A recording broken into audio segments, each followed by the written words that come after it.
মানুষ নিজের আনন্দের কথা, প্রাপ্তির কথা, সফলতার কথা সকলকে বলতে চায়। কারণ কি? যাতে কিনা তার নিজের আনন্দের কথা, প্রাপ্তির কথা, সফলতার কথা অন্য কেউ শুনে খুশি হয়, আনন্দিত হয়।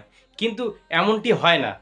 কারণ তার জীবনে আনন্দ হয়নি, তার প্রাপ্তি হয়নি, তার সফলতা হয়নি, আপনার হয়েছে। সেই কারণে আপনার সামনে হয়তো আপনার কথাটা শুনে সে কিছুক্ষণ মিচকি এটা হেসে দিল। কিন্তু কিন্তু তার মনের মধ্যে তো একটা জ্বালা থেকেই গেল যে সেটা তো তার প্রাপ্ত হয়নি। সেই কারণে নিজের আনন্দ, প্রাপ্তি, সফলতার কথা গোপনই রাখুন।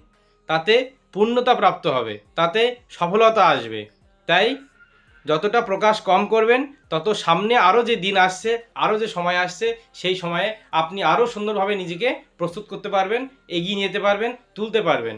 অন্যথা তাদের মনের মধ্যে যে কষ্ট, যে যন্ত্রণা, এটা হয়তো জাদুশক্তির মতো কাজ নাও করতে পারে, কিন্তু এটার একটা প্রভাব আপনার জীবনে পড়বে। সেই কারণে প্রাপ্তির কথা, সফলতার কথা, আনন্দের কথা বলবেন না।